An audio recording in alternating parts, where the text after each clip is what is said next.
Pandit Shankar Ghosh was born on the 10th of October 1935 in a middle-class Bengali family in North Calcutta to parents Mohit Kumar Ghosh and Ranimala Ghosh.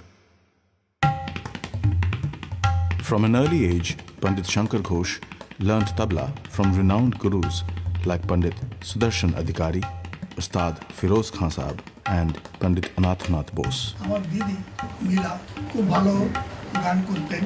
তখন regular দিদির রিয়াজ চলছে আর আমি একধারে তবলাটা পড়ে রয়েছে, ওই তবলাটা নিয়ে আমার নাতি এখন যেরকম বাজায় ধুম ধুম পেটায়, আমিও সেরকম পেটাতে শুরু করি। তো এইটা দেখে তখন বাবা দেখলেন ওর তবলার প্রতি এত ভালোবাসা রয়েছে, তখন একদিন নিয়ে গেলেন পণ্ডিত অনাথনাথ বোসের কাছে।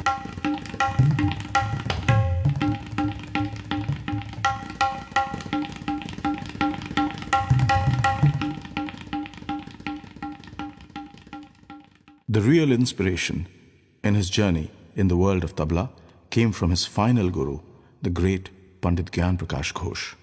Many stories abound about the days in Gyan Babu's house in Dixon Lane, where great tabla players of the future were being honed by Param Guru Pandit Gyan Prakash Ghosh.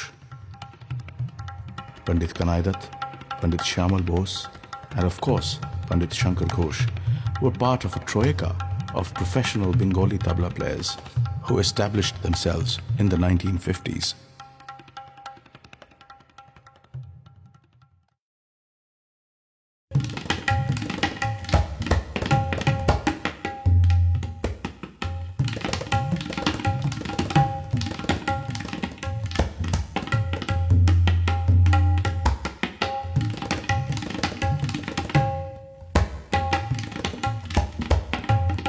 The young Shankar developed an important association with the Kancher Mandir of Boranagar, which used to be presided over by the great Swami Satyananda. It is here at the Kancher Mandir that Shankar Ghosh made his debut with the great Ustad Ali Akbar Khan. This association would very soon bring about a paradigm shift in Shankar's career and his life.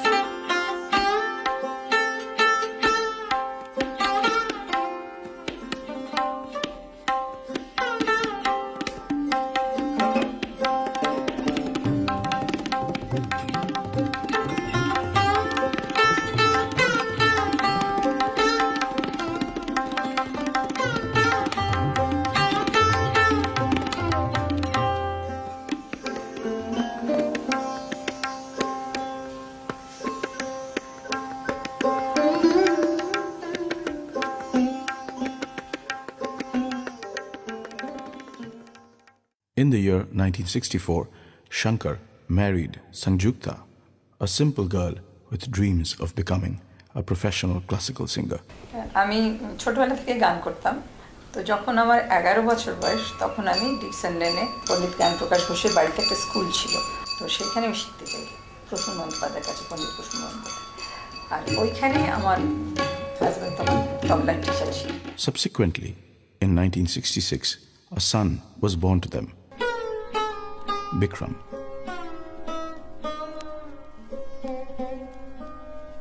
In 1967, the Ghosh family migrated to the United States of America, where Shankar continued teaching at the Ali Akbar College and Sanjukta joined as a vocal teacher.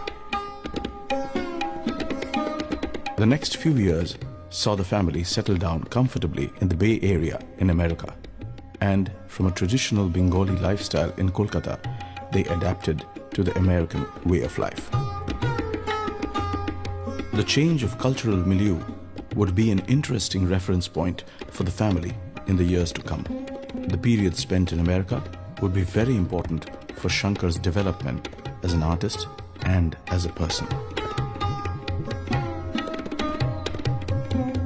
He was exposed to a worldview as well as to a bevy of great musicians from the Indian and the international scenario. He collaborated with the likes of John Handy, the famous saxophone player, Mickey Hart, the famed drummer from the iconic band The Grateful Dead, became his student. Vincent Delgado, another famous percussionist, too became Shankar's student. The seeds of tabla-driven composition, which eventually blossomed into music of the drums, were lain here at the Ali Akbar College, where Shankar started a tabla ensemble with his students. On the teaching front, Shankar introduced some unique teaching methods at the college. 1, 2, 3, 1, 2, 3. Extremely intelligent, witty, charming, and with an ability to communicate, Shankar was able to inspire hundreds of students into the firmament of tabla during this period. I told I went to Guruji. He told what? Bang, bang, bang, bang. Play tabla, bang, bang. He was really very much upset. And I told that my father was not so much upset. My father was really interested in it. And he was also fumbling. He didn't know that how good I'm going to be, but he really liked it. So he was thinking maybe, but he didn't know. And I told that you just put my name in the expenditure, not in the credit. My head. So he told that, all right, if you are going to live with us, you'll have to earn your own bread. I told, all right, I will try. I'll go and beg. One of the reasons why Shankar turned out to be one of tabla's greatest teachers is because he owned the perfect pair of hands. His own guru, the great Pandit Prakash Ghosh, once said that it was important that pictures and videos were taken of Shankar's hands and archived because he was sure that generations of tabla players would follow the setting of his hands as an example of how finger techniques of tabla should be applied. His keen and innovative mind saw him introduce certain new and unique methods into the teaching apparatus. He introduced the wonderful concept of the Tala class, whereby he would take the students outdoors and do workshops on the various aspects of Tala. Till his last days, Pandit Shankar Ghosh continued to rivet his students with extremely successful Tala class workshops across the globe.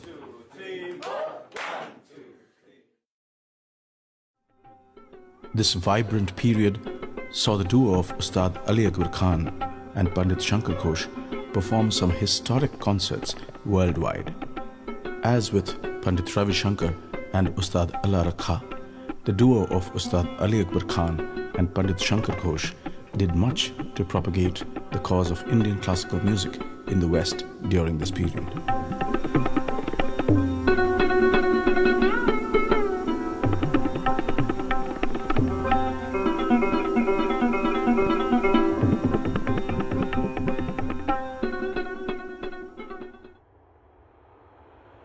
In 1971, Shankar took a very daring step in disassociating himself from the Ali Akbar College and returning back to India. He missed being in his motherland and also wanted a more traditionally Indian upbringing for his son Bickram.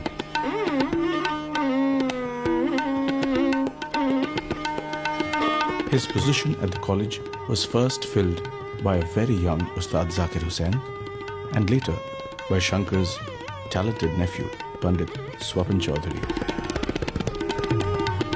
Back in India, Shankar started performing regularly with a variety of great and talented artists. His unique style of accompaniment made him a coveted performer in every major stage across the country.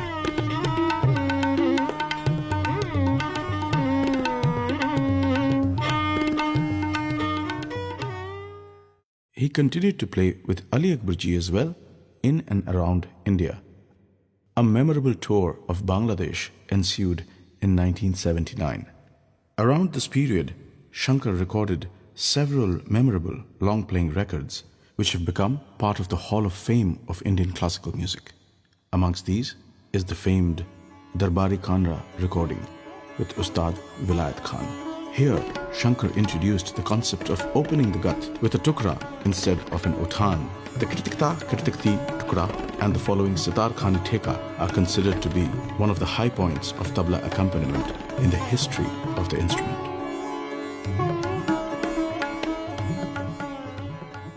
The seeds of the drum orchestra, which were laid in the Ali Akbar College in the 1960s, found fruition as the magnum opus Music of the Drums, which opened to a packed house in Kolkata in February 1979. Hitherto, audiences had never heard drumming on such a huge level, orchestrated to perfection, performed by stellar musicians. Music of the Drums created such an impact that it changed people's ideas regarding the range and possibilities of drumming forever. This unique orchestra, inspired by Gyan Babu's ensemble, Drums of India, was formed through a process of ideation which occurred through the mid-70s, and many great personalities of those times were involved in the meetings which finally led to the first concert of the orchestra. The team consisted of students of Pandit Shankar Ghosh who had honed their skills under him over the years. The use of rare instruments like the Tabla tarang, the Jal tarang, Madal, Srikhol, and their combination with Western drums like the congas, the drum kit, etc., made Music of the Drums an absolutely unique venture. Compositionally, each piece heralded the deep understanding of instrumental classical music that Pandit Shankar Ghosh had imbibed. A big break for the drum orchestra came in 1982 when it was featured as the finale performance of the Asiad held in New Delhi that year. The show, needless to say, was a humongous success, and the orchestra gained nationwide recognition.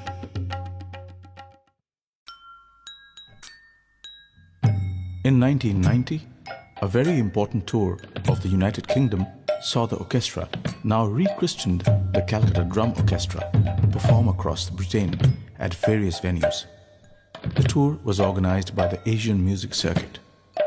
Audiences everywhere were mesmerized by this 3-hour drumming extravaganza.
Which is very traditional fixed composition.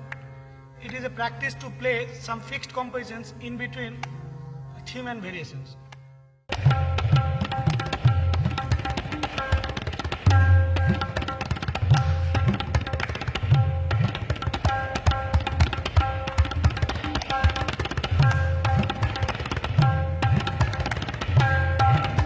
Pandit Shankar Ghosh increased the scope and range of tabla solo playing manifold. During the 70s, he started playing full-length tabla solos for over 3 hours in various talas, which were hitherto never or less explored. From villages in Bengal to auditoriums in Europe, Shankar took it upon himself to popularize tabla solo, even while he himself pushed the boundaries of the subject to areas never exploited before. The introduction and exploration of concepts like mukam, bemancha, shuruat in various jatis, advanced level tihais, creation of compositions using a huge array of bowls were some of the areas where Shankar left an indelible mark in tabla sahitya.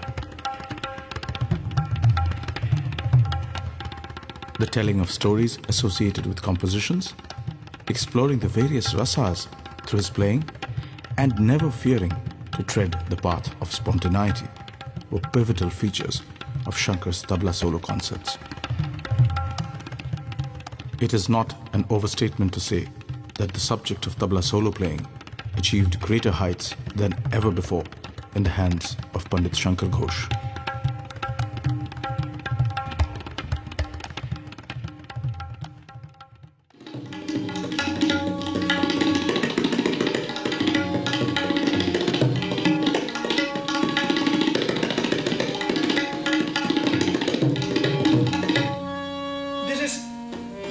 Flamenco dance.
Some of the greatest names in the world of tabla today owe their taaleem to Pandit Shankar Ghosh.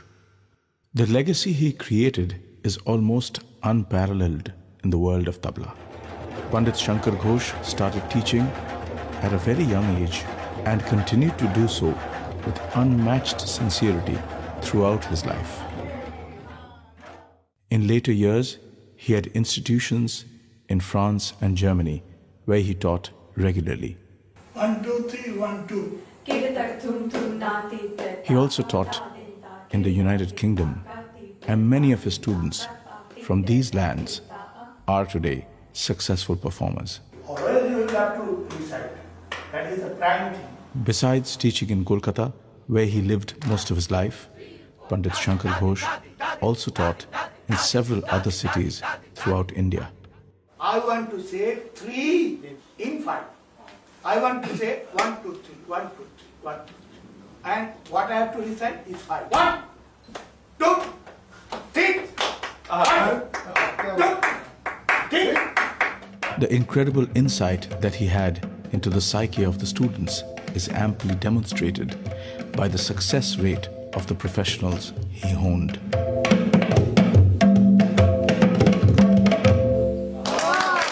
The teachings of Pandit Shankar Ghosh often extended from aspects of the tabla into the realm of life and the human body.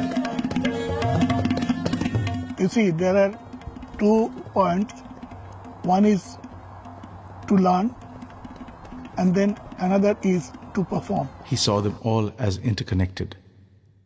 It will be extremely hard for future generations of gurus to match up to the standards of teaching set by this great guru, Pandit Shankar Ghosh.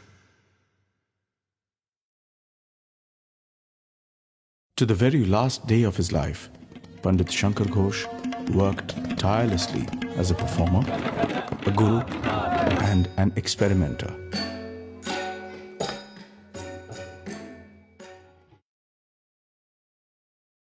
In the last decade of his life, he wrote 3 supremely important books which encompass the entirety of the subject matter of the tabla as Pandit Shankar Ghosh saw it.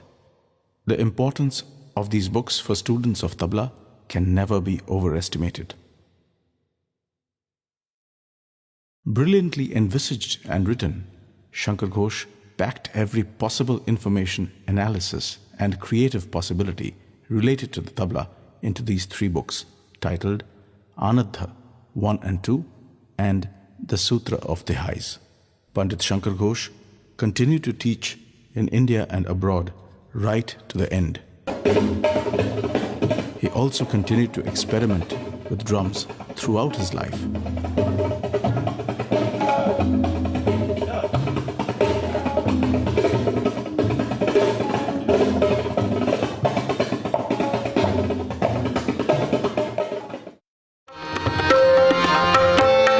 Shankar Ghosh performed his last tabla solo in Hyderabad in October 2015, just a few months before his demise.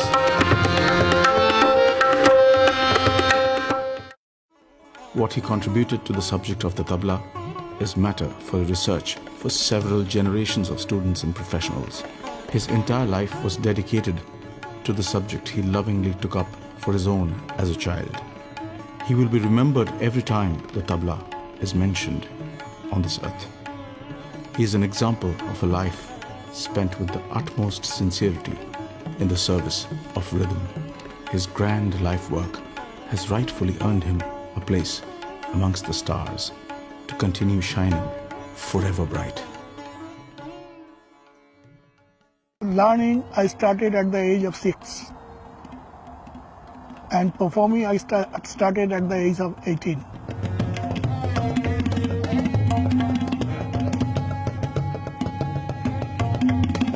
Gharana is a style, but if you say style, it's very vague.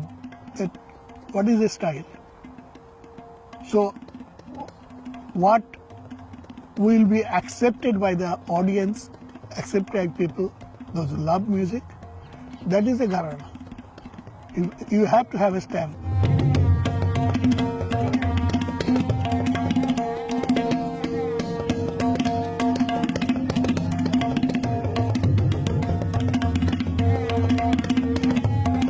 Before my playing, nobody played Suruat so Bilambit lay. And when I played, it is just like alap. People were saying that we can hear you are singing with your tabla.